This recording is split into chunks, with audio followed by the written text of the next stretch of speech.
rightward shift, Dutch PM seals new government pact.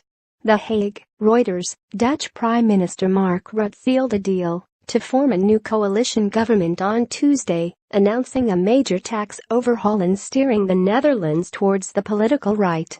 The four-party coalition talks were the country's longest since World War II, overtaking a record of 208 days set in 1977 as the parties struggled to bridge wide differences.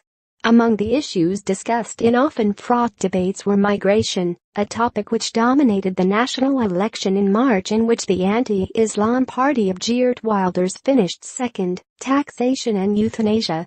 It took a long time, but we have an ambitious and balanced plan that will benefit all, Rutte said, presenting the pact.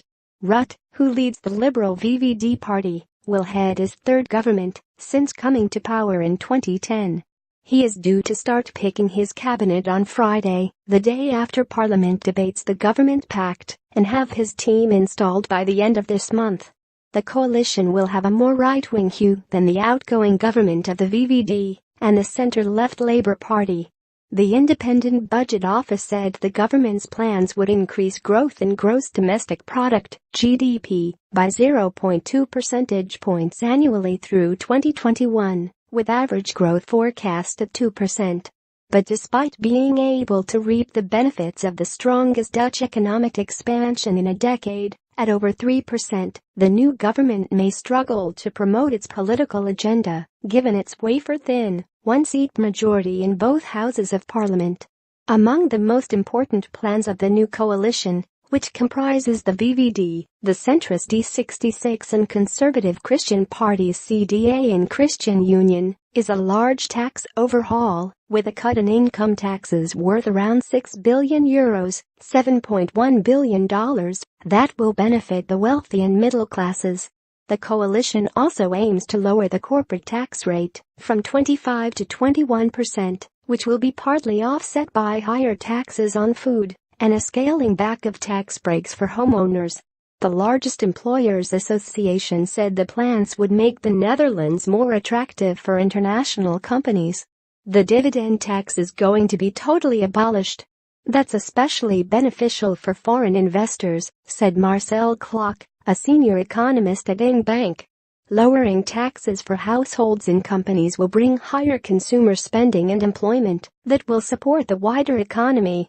It is becoming more rewarding to work, and that is one of the main aims of this government.